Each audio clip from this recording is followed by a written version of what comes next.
Over to you, pal. Thank you, Chris. Thank you, Amy.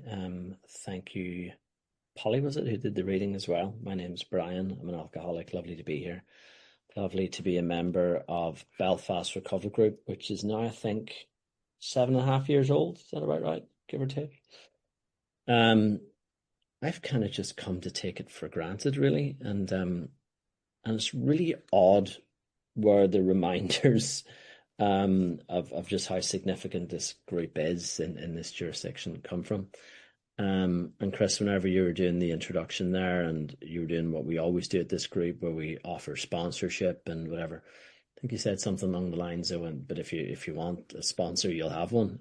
And you probably don't even remember saying it. It's just so flippant, but so flippantly just offer sponsorship, right? Why wouldn't an AA group offer sponsorship? Because the only purpose for us to be here is to help people recover through the 12-step program of Alcoholics Anonymous, using the big book and the method that we now call sponsorship. So why wouldn't you offer that?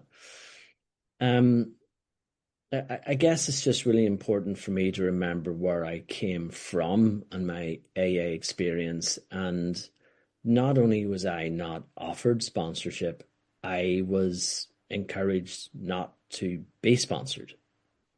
It's not, is that weird? Um, and some of the guys that attend our meeting, who I know well, some of whom are here, really only know this environment. And I sort of sometimes think of the big book study groups in Alcoholics Anonymous as being this kind of a movement within this greater organization. And I think that's the wrong way to look at it, because to do Alcoholics Anonymous in accordance with the 36 spiritual principles of Alcoholics Anonymous is Alcoholics Anonymous. And those who do it differently and bear the AA brand are still AA groups, but only by virtue of a right to be wrong. Isn't that a really weird thing? Like, why would you want to? It's okay, I qualify, I'm allowed to do this, because of this clause that says, even if I'm really shit and I'm doing things that harm people and I ignore my responsibilities under the savings of life business in which I'm a part and do whatever the hell I want. But by virtue of a little clause, I can still put up the AA branding and carry on and not offer people sponsorship. And my experience was going around all these rooms trying to figure out who are the sponsors amongst all these miserable people talking about their problems. Um, I guess like I should be thankful that I wasn't able to find somebody who was going to offer to me what they had from such a group, because I guess would that mean that I would have to be as miserable as them as well? I don't know. Um, and whenever we started the group, I guess that I we started this group whenever I was 6 months sober, and I was sponsoring people and trying to get my head around how to be more effective as a sponsor, and using some of my own experiences and some of the challenges that I faced, and bringing my concerns to this small committee that we'd formed, hoping that some of that experience might inform what we do moving forward. Whenever you're bringing someone through the We Agnostics part of the book, and it talks about this establishing a reasonable assumption as a starting point.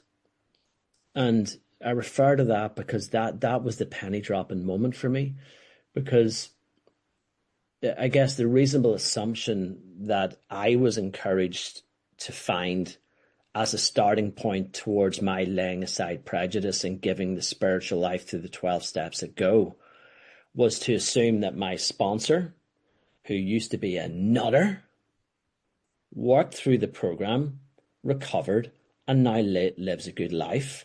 And the reasonable assumption being that if that worked for him, it could work for me. And he was referring me back to the stories that were within the book Alcoholics Anonymous, and to moving my attention away from my peers in the rooms of Alcoholics Anonymous. And I only know that in hindsight now. I didn't actually realize he was doing it, because the reasonable assumption that he wanted me to establish was the one that I could see from his example. And I can remember saying to Brendan a few months in, trying to sponsor people, because my guy had moved back to Texas from where he came. He was only here for a while. And I remember saying to Brendan that, wouldn't it be really easy if we could just point to a whole room of people in whom the problem had been solved by virtue of a program written in 1939 that they all followed? And we can say more broadly, well, not just that I got well, but Amy got well, and Taryn got well, and Chris got well, and Matt got well, and, even that lunatic Irvin got well, and if anybody was as sick as him and got well, surely you could too. So this points to a room of people in whom it worked. And in order to do that, you first of all have to have a room of people in whom it worked. Now, we didn't have that. What we had was us, two of us. The third one came and joined us.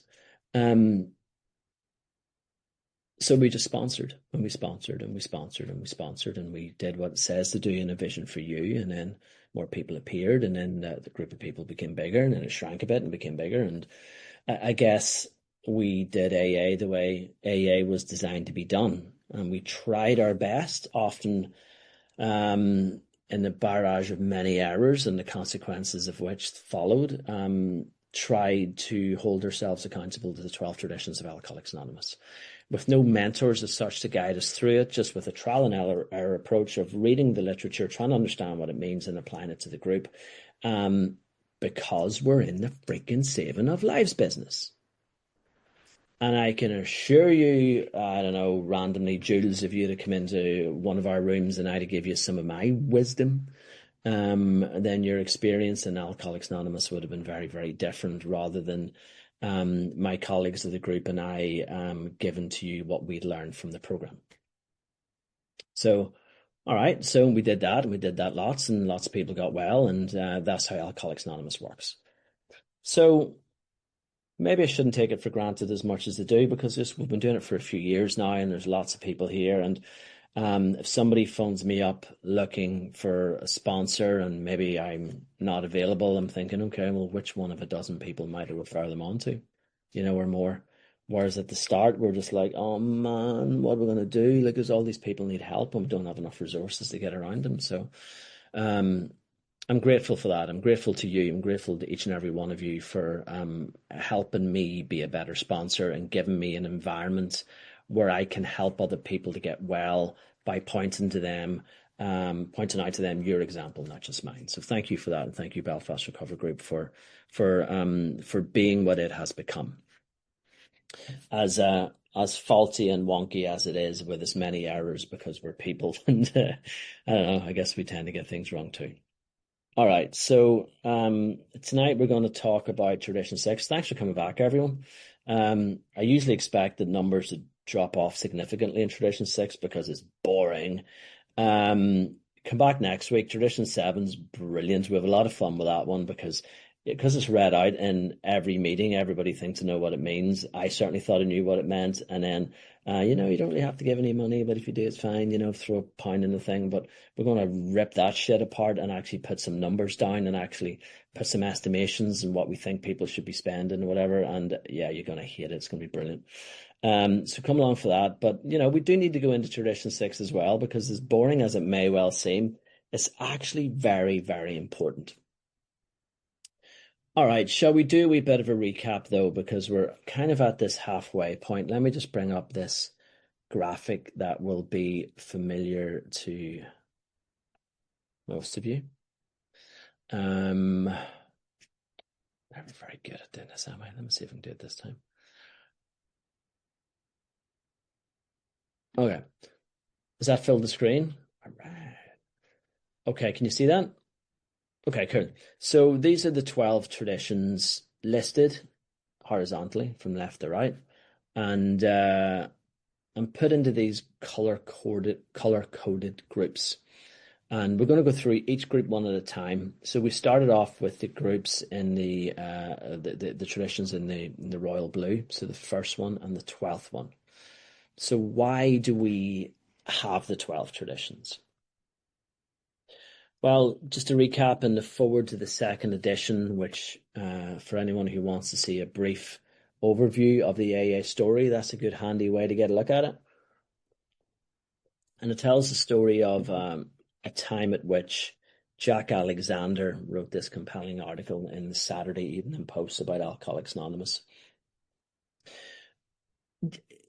Do you ever get the chance to read that article? And you really maybe should try to. There's an AA pamphlet which, has the full article in it, and you can find it online very easy. I'll take the screen off a bit just while I talk about this. And the story that it tells is Jack's observation of the fellowship of Alcoholics Anonymous, but also what he's seen whenever he was allowed to attend AA meetings as an observer for the purpose of this article. And there's something that I thought was an interesting experiment whenever we were quite young in the group, was to think, all right, well, if Jack Alexander had to come in here tonight, would he have wrote that same article about what just happened here? I guess kind of a cool little litmus test. And he certainly doesn't paint a picture of a bunch of guys soft soaping each other about how wonderful they are because they didn't take a drink today. It paints a picture of his observation of these people holding each other accountable, this really wonderful, loving fellowship of people who are helping each other get it across the line, as it were, helping people to recover. So if you ever get the chance to get a look at that, please do. And I know I'm spinning off on a slight tangent, but I felt that was relevant. And, but whenever he wrote that article, all of a sudden, this relatively small fellowship, it had a wee bit of publicity. Rockefeller was sort of showing a wee bit of interest at one point, and the clergy were getting involved. Liberty magazine did a bit. But once the Jack Alexander article broke, boom, this mad mushrooming process happened. And, the AA membership went right up to 8,000, practically overnight. And what then happened, of course, was there was groups in neighbouring cities and beyond, and travelling salespeople who were maybe starting off in Akron or Cleveland would be bringing, big books and other literature out to areas where they would go whilst travelling in response to inquiries that had poured in. And so these groups were just springing up, and there were groups run by alcoholics, obviously.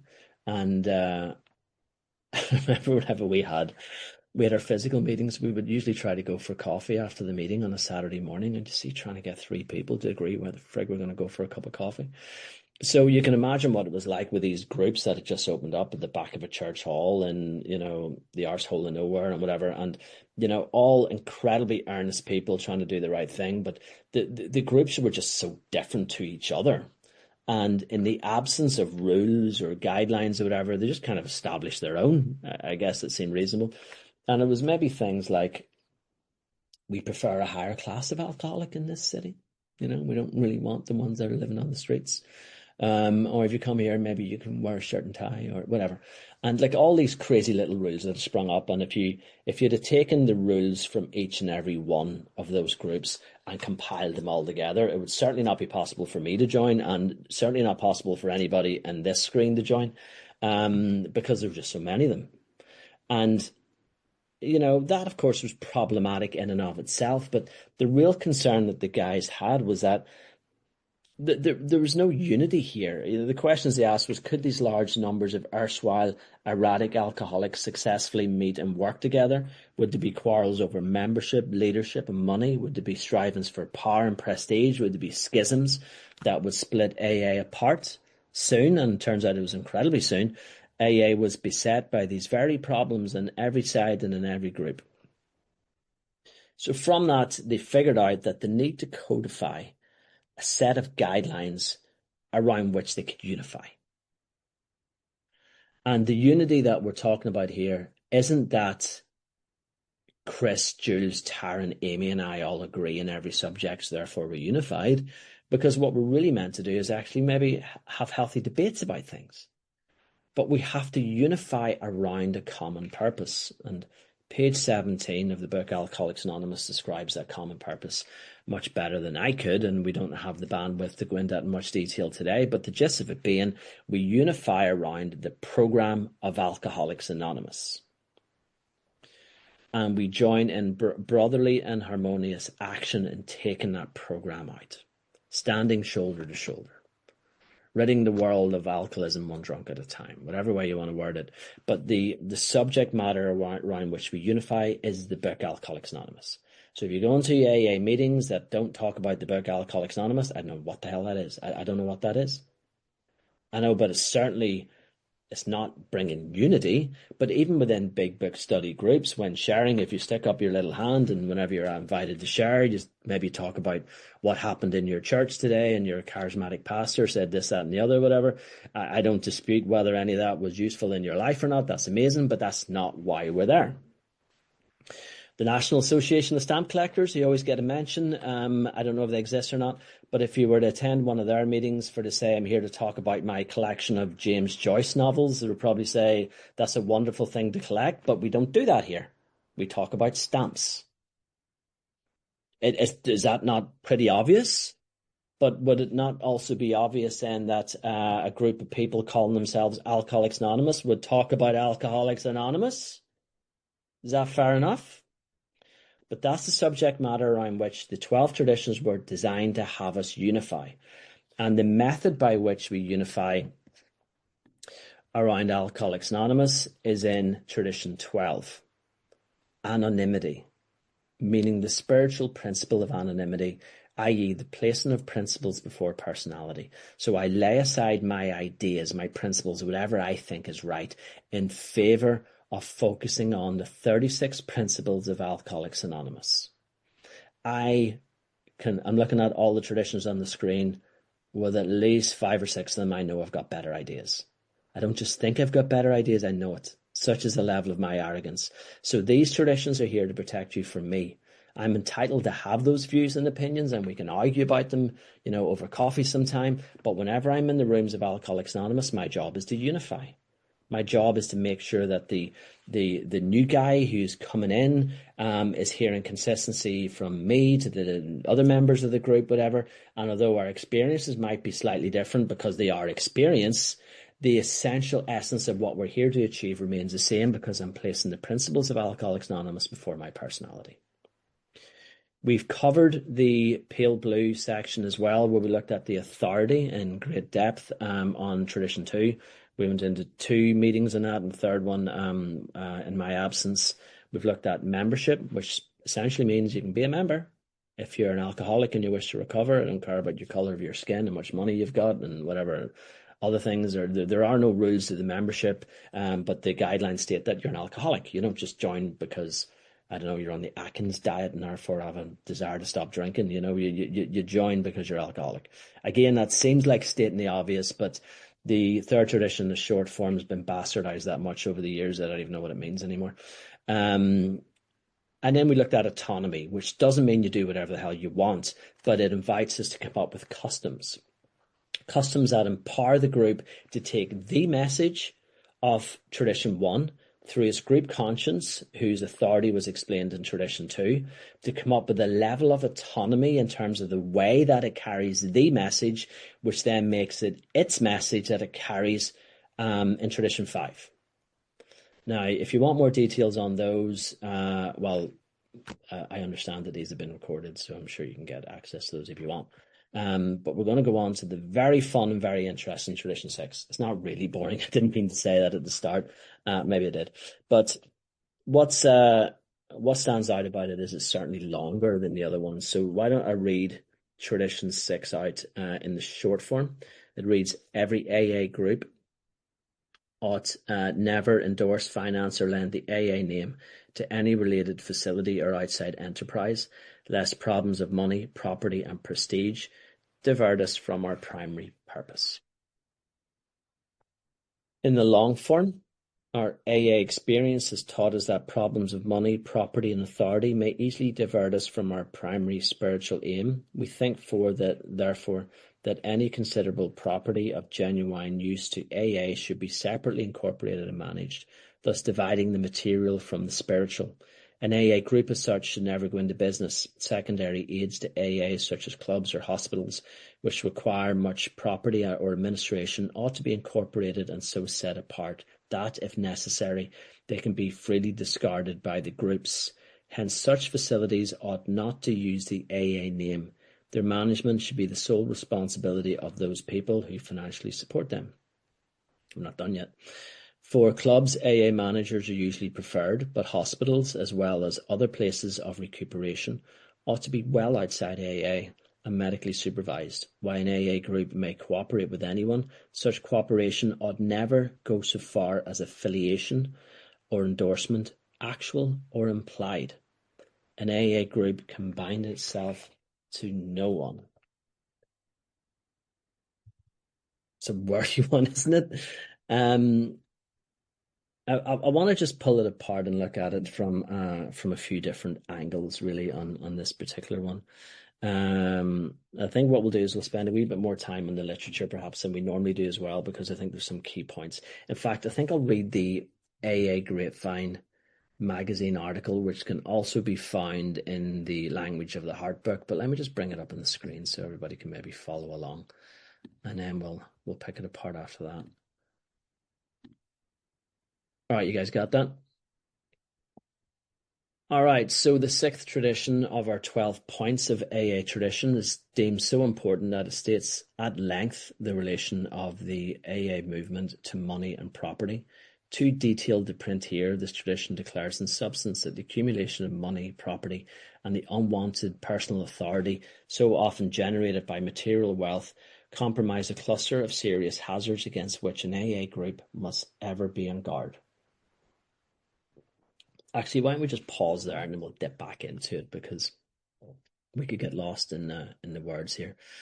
So immediately it's getting into the AA group's relationship with money and how that can be very, very, very dangerous. And the expanded guidance in around Tradition 6 is inviting the AA group to remain poor. Now, I've been in business most of my adult life, so the very idea of trying to keep an organization poor just seems like the oddest thing in the world to me. But if we remember back to the work that we did on Tradition 2, we see that there are multiple tiers within the AA organization. We have the AA groups, we have the area network or intergroup, depending on what jurisdiction you're in. And then you've got various tiers below that until ultimately it goes to conference or whatever.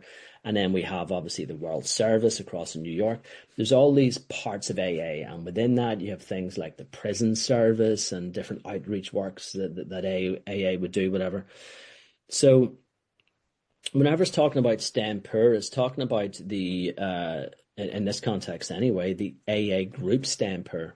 And we had some real experience of this whenever the online meeting thing happened, because we were a group of guys who met in a school hall in Belfast. Nobody liked us because we sat there with little highlighters in our big books. Nobody came to see us, and those who did got a sponsor and got well. So I guess we sort of grew very, very slowly. But we didn't have that much money coming in. We just had a few quid that just about covered the costs, and which was fine. And we'll talk more about that next week. But then whenever the online meeting phenomena happened, we became slightly more visible and a little bit more relevant. And those of us, those AA members who thought little of us, might just maybe turn up with their screen off and then stuck around and realized that maybe we were actually doing AA. And anyway, so we grew quite rapidly, and then all of a sudden we had like thousands of pounds of money coming in every month. Like, it grew just so big, and there's just this huge amount of money coming through. And we had to remind ourselves of what we learned from Tradition 6 and why it is important for to stay poor. And looking back through AA history, a lot of this sort of came from conversations that were had with Rockefeller, or like with his crew of people at a dinner organized by Rockefeller. And in that meeting, or in that dinner, the AA founders were there to try and raise money. They're trying to get money from Rockefeller for the printing of the book and all sorts of ambitions that they had. And Rockefeller's response to that was that, I think that money would ruin this. Imagine how devastated they were. My God, I could have got a few quid out of Rockefeller. But he's telling them that money would destroy it. With AA being this spiritually principled movement of people without profit motive and focusing on helping each other, this peer-to-peer type environment, his advice was that money could potentially ruin it. But we need money. We need money for to run our groups and to pay our rent and to buy our big books and all the rest. So the idea of staying poor, the guidance of how to get to that point within Alcoholics Anonymous would show that the group would set a prudent reserve, so to keep enough money aside should it be needed, and to get rid of the rest. Now, the act of getting rid of the rest is not to head to Las Vegas and gamble a lot. It's to pass it down to the next tier down within the service structure, and it would avail of whatever it needed for the running of that level, and in turn then it would be passed on, and then the prison service would get its slice and all the rest, and then ultimately the money then would go to world service for whatever purposes it would need. So this idea of passing the money through, but we could go into that in greater detail, but that's more for a Tradition 2 workshop. But the principle of staying poor is also there for to protect us. This idea that it talks about within the article there of the problems that come from having money and the power associated with that kind of thing potentially. And I've certainly seen in my short time 2 occasions where treasurers have got themselves into hot money because they took the money. They took the money from Alcoholics Anonymous and were caught out and weren't in a position to pay it back, and all sorts of absurd things happened. In one case, for example, the police were called in, whatever. It was just crazy. And the reason why I think it was crazy is because I guess that if you find yourself in a situation where the treasurer takes the money from the group, who's to blame for that? I sometimes imagine maybe someone on a low income who doesn't have an awful lot of money in their home, maybe have quite a few children, and on the build up to Christmas, the temptation is there, and they don't have enough money to buy the presents, but there's maybe a couple of £1,000 sitting in the group bank account that maybe one could borrow with the viewpoint to putting it back in January with the next paycheck. But of course, the resources aren't there. So if we as a group are putting this facility or this temptation, this ability in front of somebody, because somebody on a low income with, financial need is as much right to be a treasurer in Alcoholics Anonymous as anyone else. So by not staying poor, by not getting rid of the money, we're keeping quite a lot of money there. Like we have the potential to be keeping well over £1,000 a month sitting in the bank account. And I'm looking at this screen and I can see a few people in this group, including myself, who have been the treasurer of Belfast Recover Group, and we stuck really, really close to this. We got rid of the money as quickly as we could for our protection and for the protection of the group. And I think it's just insane that those who fell foul of the situation would then have the police called upon them, because it is the group who was responsible for allowing such a thing like that to happen, is what Tradition 6 would teach us in that context. So it's important to stay poor. The prudent reserve element, the guideline suggests, is about 3 months, 3 months of the group's running cost. Now, in the time of physical meetings, we looked at that in greater detail, and the question asked was, does that include the rent? And the guidance suggests that if the rent is under contract, not necessarily so. And if it's not under contract, we then keep 3 months of everything. So we had 3 months worth of the money sitting in the bank, and everything else was passed into the service structure. So as I see it, that's the first part of what it looks at in Tradition 6, but it spends more time looking at this idea of business and affiliation. So if the group has any business type affiliate or activities, such as like clubs and clubhouses or whatever, which are much more common in the United States. I'm not aware of any in Ireland. If there's anybody here that knows of any, please let me know.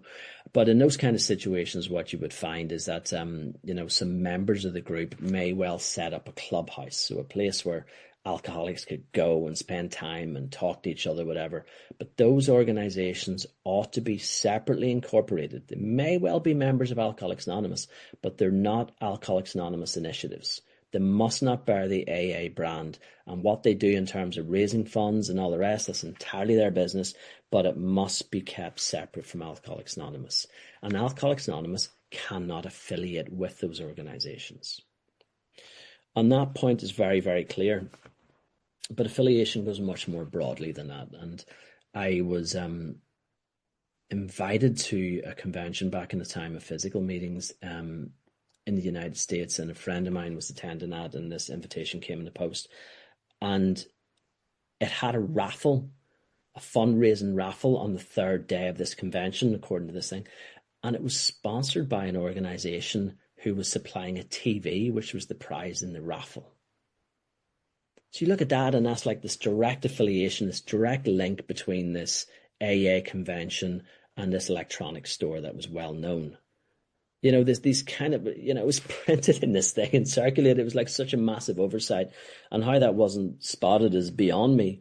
And another one that I remember, Mags and I were at this public information meeting, one of the ones that was held here in Belfast. And the format of the public information meetings are often that you would have a male and female speaker from Alcoholics Anonymous, and then you would sometimes have someone from the Al-Anon family groups invited to attend, and then they would have a doctor. A doctor would turn up from the local hospital who would talk about the perils of drinking too much alcohol and alcoholism and what it does to the body, whatever, and they're qualified within that field, so they're well within their rights to talk about it. But in this particular one, they didn't have a doctor, and what they had instead was the director of a local treatment centre. And he sat there and talked about the work that his treatment centre did, and then went on to talk about the 12-step program that the treatment centre that he was running offered to its patients. And it wasn't the AA 12-step program. Of course, it couldn't be, because only AA offers that. And went to speak about the quality of that program. And, you know, that's a direct affiliation with an outside organization in an AA event.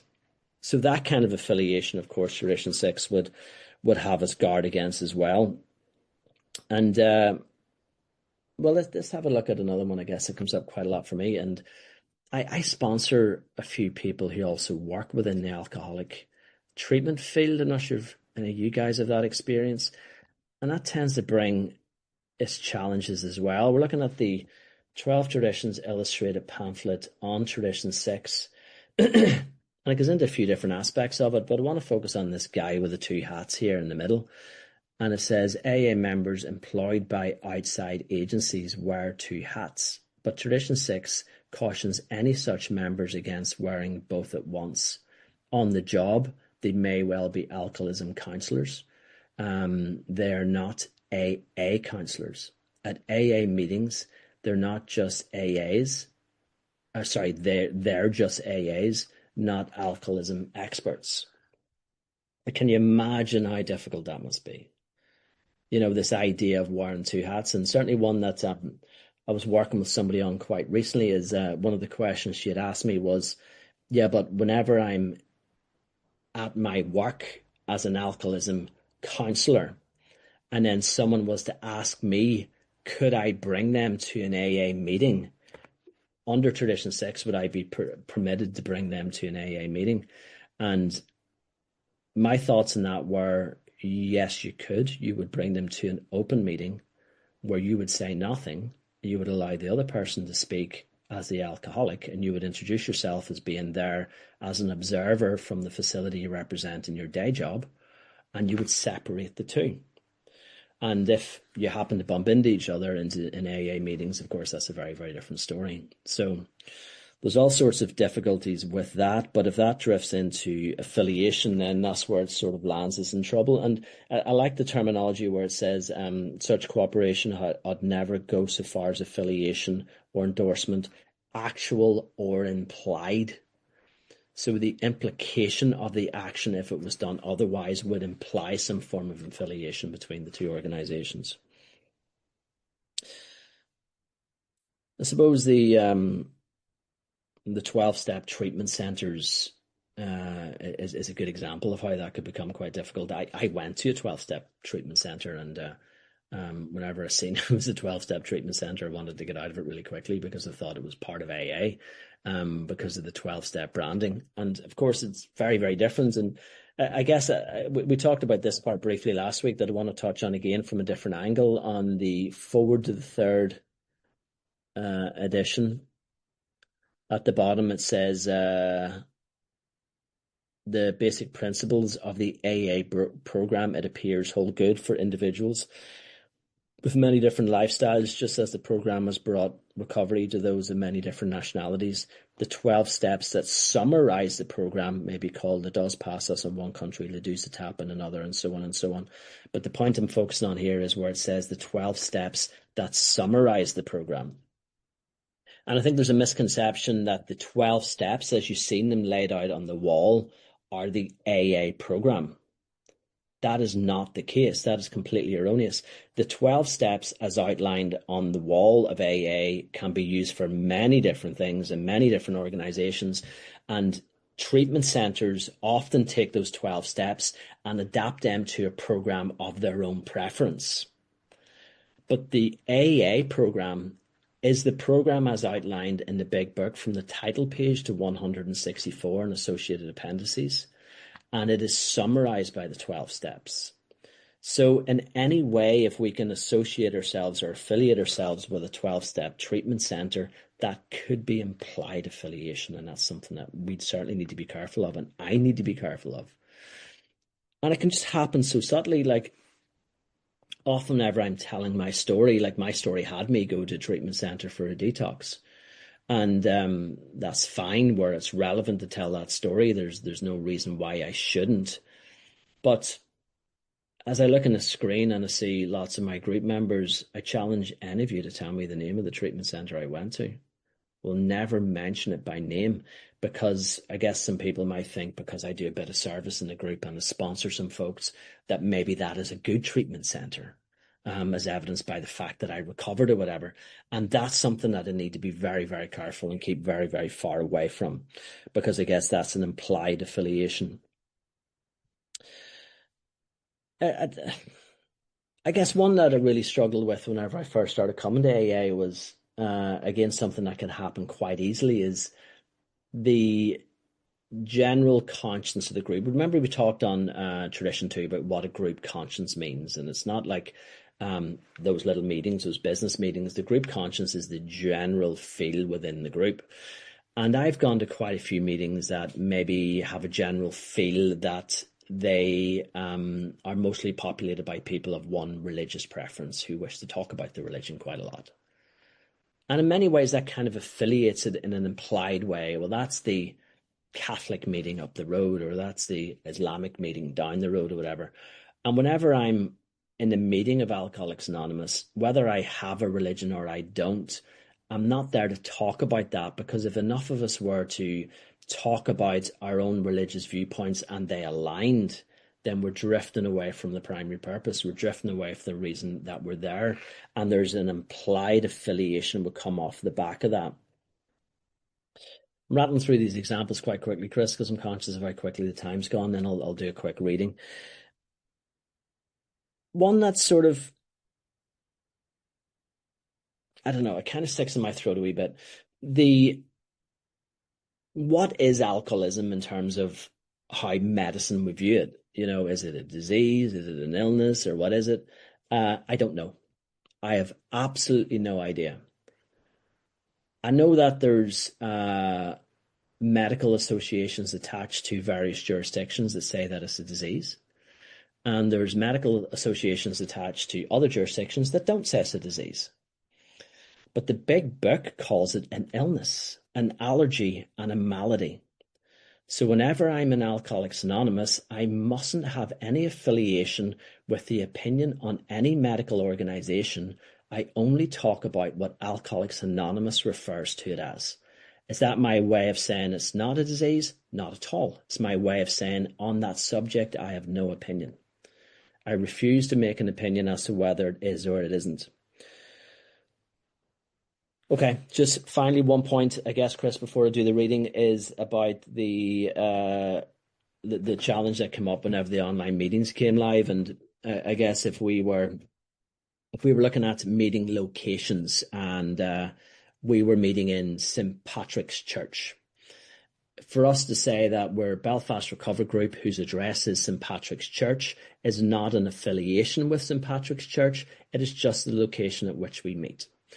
We had a young woman in our group at the start who then moved to the United Kingdom to go to university, and we're trying to help her find an AA meeting, and we're looking at these lists online. And she was considering going to an AA group whose name was the name of the university. So whichever university, AA group, which is a direct affiliation. But how do we handle that in the online world? Because our location, the particular location of this group, is Zoom code whatever. So the Zoom code is our location, but we're not a Zoom meeting. We're an online meeting that is happening in that Zoom location. But if we then send out our invitations with the Zoom branding and all the rest, then of course we might be able to, some might suggest that that would be an affiliation there. So I just want to read something just to wrap up from AA Comes of Age on page 108. And this should bring us into the point at which you guys want to ask all your wonderful questions. It says, at one time, we nearly got embroiled in the wet-dry controversy. A liquor trade association wanted to hire an AA member as an educator. Its members wanted to teach that too much grog is bad for everyone and that alcoholics cannot drink at all. So far, so good. But it further appeared that in all their publicity, they wished to stress the fact that their educator, Mr. X, don't think that's his real name, was a member of Alcoholics Anonymous. That was something else again. The public would at once think that Alcoholics Anonymous had gone into the field of education via the liquor industry. If that happened, the Dries would instantly hire another AA member for educational purposes. This would land us, of course, smack in the middle of endless controversy. Why simply could we simply could not take sides in this fight and do business with sick alcoholics too. The would-be educator showed up at the New York office asking for advice. Of course, we told him that we thought factual education to be a very good thing, and that as a public relations expert and as a citizen, he certainly had a perfect right to take the job. But did he think that he should advertise his AA membership at the same time? Our member got the point. He said, Alcoholics Anonymous saved my life. It comes first. I certainly won't be the guy to land AA in big time trouble, and this might really do it. Our friend had summed up the whole endorsement problem. We saw as never before that we could lend, we could not lend the AA name to any cause other than our own. Thank you, Chris. Thanks to everyone. Look forward to your questions.